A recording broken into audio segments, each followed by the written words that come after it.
I feel like Snap has a way of making everything very low code, so like there's not a crazy barrier to entry. You're not starting from 0 miles per hour. You're like starting sprinting and adding like your creativity, your storytelling. And it's so easy. It's just like one click, export, import, and you're done. Like, Yep. Amazing.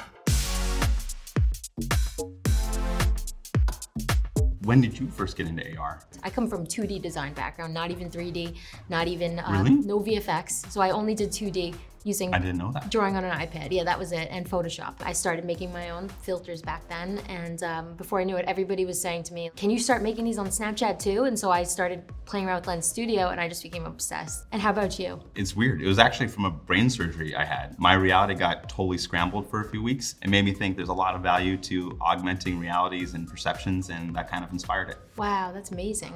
And how many years ago was that? 2012.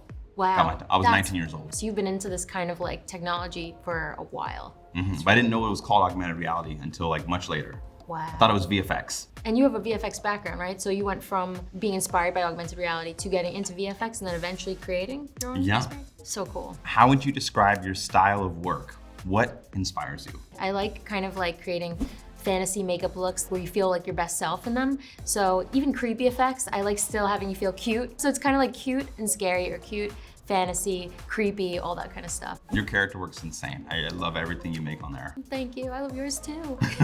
And what about you? How would you describe your style? I try to do the opposite of the show Black Mirror. So I try to do clear mirror, humans, technology, positive future, whether it needs to be creatures or monsters or sci-fi. It's like a positive spin on technology without going super dystopian. Yeah, just a little fun spin. Yeah, I love it. What excites you most about Snap's latest spectacles? A lot. I always imagine like putting things out there in the physical world. Now you can have that experience without having to like hold a phone. To see that I could take my own lenses I already have and look at them through the spectacles is just amazing. And it definitely opens up my eyes to wanting to create more world experiences, where before I was very like focused on the selfie camera. Now I want to create selfie, but also what's on the outside too. On that note, what does the future of AR look like to you? To think like today we have these Gen AI lenses. Some point soon we'll be able to see that through our spectacles. You could put an overlay, I feel like, on anything and see any type of environment you want seamlessly. And so that's what I'd like to see, and I feel like it's coming so soon.